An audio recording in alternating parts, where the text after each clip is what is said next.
The Other Side by Jacqueline Woodson. That summer, the fence that stretched through our town seemed bigger. We lived in a yellow house on one side of it. White people lived on the other. Mama said, "Don't climb over that fence when you play." She said it wasn't safe. That summer, there was a girl who wore a pink sweater. Each morning, she climbed up on the fence and stared over at our side. Sometimes I stared back. She never sat on that fence with anybody. That girl didn't.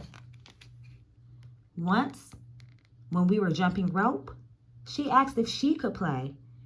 And my friend Sandra said no without even asking the rest of us. I don't know what I would have said. Maybe yes, maybe no. That summer, everyone and everything on the other side of that fence seemed far away. When I asked my mama why, she said, because that's the way things have always been. Sometimes when me and mama went into town, I saw that girl with her mama.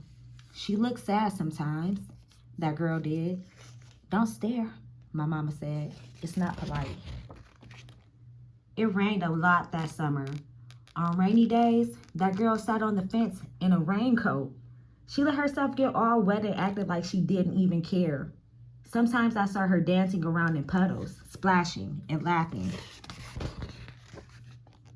Mama wouldn't let me go out in the rain. "That's why I bought you rainy day toys," Mama said. "You stay inside here where it's warm and safe and dry." But every time it rained, I looked for that girl, and I always found her somewhere near the fence. Someplace in the middle of the summer, the rain stopped. When I walked outside, the grass was damp and the sun was already high up in the sky. And I stood there with my arms up in the air. I felt brave that day. I felt free. I got close to the fence and that girl asked me my name. "Clover," I said. "My name's Annie," she said. "Annie Paul." "I live over yonder," she said. "By where you see the laundry, that's my blouse hanging on the line." She smiled then. She had a pretty smile. And then I smiled, and we stood there looking at each other smiling. "It's nice up on this fence," Annie said. "You can see all over." I ran my hands along the fence. I reached up and touched the top of it. "A fence like this was made for sitting on," Annie said. She looked at me sideways. "My mama said I shouldn't go on the other side," I said.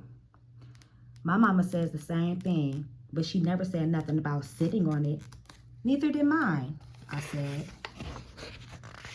That summer, me and Annie sat together on that fence, and when Sandra and them looked over at me funny, I just made believe I didn't care.